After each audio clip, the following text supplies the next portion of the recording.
శ్రీమాత్రే నమః. అందరికి నమస్కారం అండి. ఎలా ఉన్నారు? ఏం చేస్తున్నారు?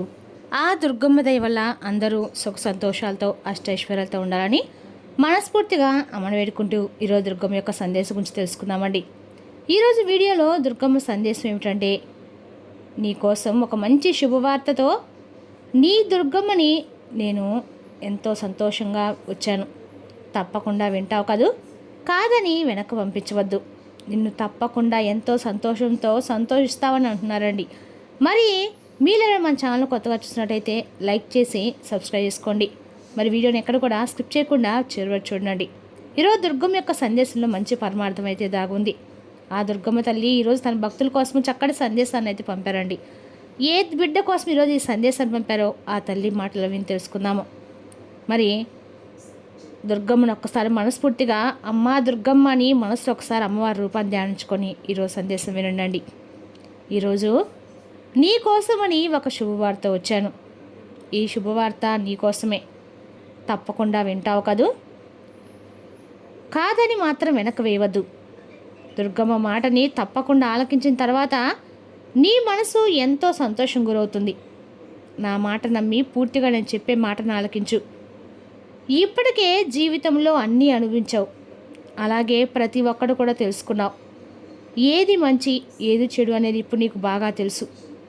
అలాగే ఎవరితో ఎలా ఉండాలనే విషయం కూడా నీకు బాగా అర్థమైంది అనుకుంటున్నాను. ఎందుకంటే గతంలో జరిగినటువంటి కొన్ని మోసాలు కావచ్చు, లేదా నిన్ను దెబ్బతీసే విధంగా కొందరు చేసినటువంటి ప్రయత్నాలు కావచ్చు, అవన్నీ కూడా నిన్ను నీ కుటుంబం ఎంతగా బాధించాయో అవన్నీ నీకు బాగా గుర్తుండిపోయాయి. కాబట్టి ఇక ముందు నీకు అలాంటివి ఎదురైనప్పుడు వాటిని ఎలా ఎదుర్కోవాలి, అలాగే వారిని ముందే ఎలా తెలుసుకోవాలనే విషయం గురించి ఒక అవగాహన వచ్చింది అనుకుంటున్నాను. జీవితం ప్రతి ఒక్కటి కూడా పరిచయం చేస్తుంది తెలుసా. తిని ఖాళీగా హాయిగా కూర్చున్నటువంటి రోజుల్ని పరిచయం చేస్తుంది. తినడానికి అసలు సమయమే దొరకనటువంటి రోజుల్ని పరిచయం చేస్తుంది. నిద్ర పట్టినటువంటి రాత్రుల్ని, నిద్ర లేనటువంటి రాత్రుల్ని, ఘోరమైనటువంటి ఓటమిని, ఘనమైనటువంటి గెలుపుని, ఆకాశానికి ఎత్తైన అభిమానాన్ని, పాతాళానికి తొక్కేంత మోసాన్ని, బాధలో తోడుగా ఉండేటువంటి బంధాన్ని, బాధించే బంధువుల్ని, వంగి వంగి దండాలు పెట్టించుకునేటువంటి అధికారుల్ని, ఎవరి కంటికి కనిపించేటువంటి దీనావస్థ అయినటువంటి జీవితాన్ని, ఇలా ప్రతి ఒక్కటి కూడా జీవితం మనకు పరిచయం చేస్తుంది. దానికంటే ఒక మంచి పరమార్థం ఉంటుంది తెలుసా. ఎందుకంటే ఎదుటి వ్యక్తుల యొక్క మనస్తత్వం ఏమిటి, అలాగే వారి ప్రవర్తన ఏమిటి, వారికి మనపై ఉన్నది అలాగే నిజమైనటువంటి అభిమానమా, లేదంటే వారి అవసరం కోసం మన వద్దకు వచ్చి మనపై ఉన్నది మనల్ని ముంచేటువంటి అభిమానమా, ఇవన్నీ కూడా మనకు అర్థమయ్యేలా చేస్తుంది జీవితం. కొంతమంది అనుకుంటారు, ఎప్పుడు చూసినా మాకు ఈ కష్టాలు, కన్నీళ్ళు, సమస్యలు ఇవి తప్ప మా జీవితంలో ఇక ఏమీ లేవని అనుకుంటారు. కానీ తర్వాత మాత్రం అంటే జీవితం మొత్తం అలాగే కొనసాగిపోదు కదా. భగవంతుడు మీకోసం అంటూ ఒక మంచి సమయాన్ని కానీ, లేదంటే కొన్ని రోజులు మీకంటూ అద్భుతమైన క్షణాలను పరిచయం చేసినటువంటి జీవితాన్ని తప్పకుండా ఇస్తాడు. కాకపోతే అంతవరకు మీరు ఆగకుండా ఈలోపే మీకు అనిపించింది, మీకు తోచింది చేసేసుకుంటూ పోతారు. అవేవో చేస్తూ ఉంటారు. సమస్య తర్వాత సమస్యను మీరుగా సృష్టించుకుంటారు. ఒక సమస్య వచ్చినప్పుడు ఆ సమస్య ఎదురు నిలబడి దానికి మీరు తప్పకుండా పోరాడగలిగేటువంటి సామర్థ్యాన్ని, తెలివితేటల్ని పెంచుకోరు. ఎప్పుడు సమస్య వచ్చినా కూడా దాన్ని ఎలా మనం తప్పించుకోవాలా, దాని నుండి నేను ఎలా బయటపడాలి అని ఆలోచిస్తారు తప్ప దానికంటే ఒక మంచి పరిష్కారము తెలుసుకోరు. ఏ సమస్య అయితే మనల్ని ఇబ్బంది పెడుతుందో ఆ సమస్యని మనం ఇబ్బంది పెట్టాలి, అంతేకాని మనం ఇబ్బంది పడుతూ కూర్చోకూడదు. అలా ఇబ్బంది పడుతూ ఉంటే ఆ సమస్య ఇంకా పెద్దదిగా కనిపిస్తుంది. మనం మానసికంగా కుంగిపోవడం మొదలు పెడితే చీమ, దోమ కూడా ఇది మన మీద ఆధిపత్యం చెలాయిస్తాయి కదా. కాబట్టి ఎలాంటి సమస్య వచ్చినా కూడా దానికి మనం ఎదురుగా నిలబడి పోరాడాలి. అప్పుడే ఆ సమస్యకి మనం అనేది ఏమిటో, మన శక్తి అనేది ఏమిటో తెలిసి వస్తాయి. ఇక వీటన్నిటి కూడా జీవితంలో నువ్వు చూసే ఉంటావు కాదు, అన్నీ అనుభవించి కూడా ఉంటావు. ఎవరు ఎలాంటి వారు అనుభవించుంటావు. అలాగే జీవితం నీకు ఇంతవరకు ఎలాంటి గుణపాఠం నేర్పించిందో పూర్తిగా అనుభవించినటువంటి వ్యక్తిని నీవే. ఇక ముందైనా సరే జీవితంలో ఎలాంటి అవరోధాలు ఎదురైనా, ఎలాంటి వ్యక్తులు నీకు పరిచయమైనా ప్రతి ఒక్కరిని కూడా ఒక కంట కనిపెట్టు. ప్రతి ఒక్కరితో కూడా సంతోషంగా ఆనందంగానే ఉండు. అలాగే వారితో ప్రేమపూర్వకంగానే మాట్లాడు.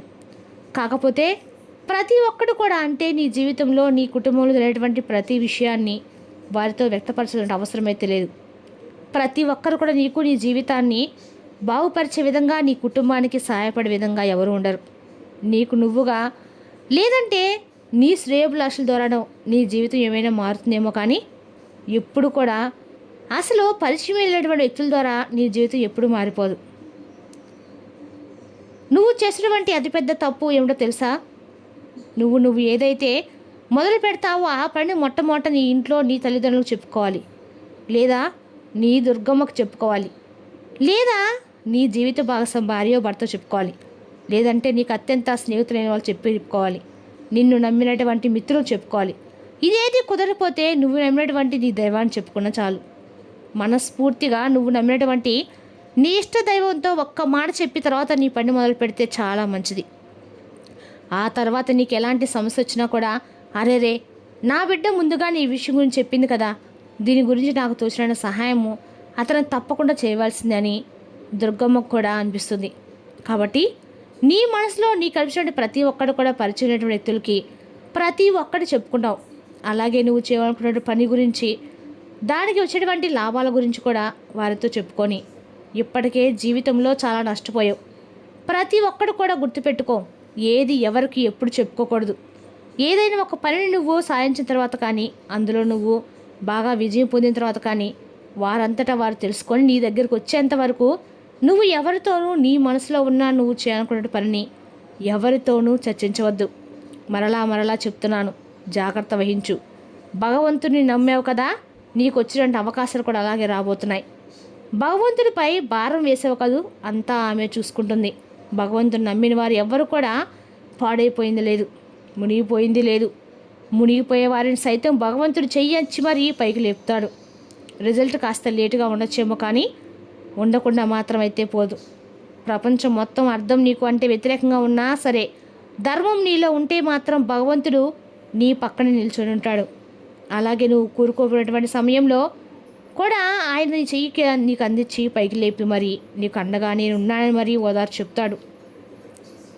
మరలా నీకు మంచి మంచి అవకాశాలు రాబోతున్నాయి. అవకాశవాదులు కూడా నీ చుట్టూ చేరుకోబోతున్నారు. వారిని ఒక కంట కనిపెట్టి ఉండు. ప్రతి ఒక్కరితో కూడా జాగ్రత్త వహించు. అలాగే దేనికి కూడా భయపడవద్దు. గతంలో జరిగిన దాని గురించి అస్సలు ఆలోచించవద్దు. మానవ జన్మ అనేది అనేక బాధలతో కూడుకొని ఉంటుంది కదా. భగవంతుని యొక్క నామాన్ని ప్రతినిత్యం కూడా జపిస్తూ ఉండు. ప్రతి కష్టాన్ని ఇప్పటి వరకు ఓర్పుతో భరిస్తూ వచ్చావు కదా, అది నిజంగా చాలా గొప్ప విషయం. సాక్షాత్తు భగవంతుడే మానవుడిగా పుట్టినా కూడా ఆయనకు కూడా బాధలు అనేవి తప్పలేదు. కాబట్టి మానవ మాత్రమైనటువంటి మీకు ఇక బాధలు కష్టాలు ఎంత చెప్పండి. ప్రతి ఒక్కటి కూడా ఓర్పు సహనంగా భరించి అని చెప్పేదే. అందుకే ఇప్పుడు ఇక నీ మనసులో అనుకున్నటువంటి పనిని మొదలుపెట్టు. అందులో నీకు గొప్ప విజయం రాసి ఉంది. అలాగే దాని గురించి ఎవరితోనూ చర్చించవద్దని మరలా నీకు చెప్తున్నాను. ఎప్పుడైనా కానీ నీవు పనిని మొదలుపెట్టిన తర్వాత ఒంటరిగా నడుస్తూనే నాకు ఎవరు తోడు లేరే అని అనిపిస్తే మాత్రం కాసేపు అలా ఆగి దీర్ఘంగా శ్వాస తీసుకొని వెనక్కి తిరిగి చూడు. నువ్వు పడిపోతే పట్టుకోవడానికి, నువ్వు పొరపాటు పడితే దారి చూపించడానికి నేను ఎప్పుడు కూడా నీ వెంటే ఉంటాను. నేను నిన్ను ఎప్పుడు కూడా ఒంటరిగా పెట్టను. ప్రతి ఒక్కరు కూడా ఇలాగే ధైర్యంతో జీవించాలి. నేడు ఉన్నటువంటి కష్టం కానీ ఏదైనా కానీ రేపు ఉండదు అనేటువంటి ఆశతో బతుకోవడమే జీవితం యొక్క రహస్యం.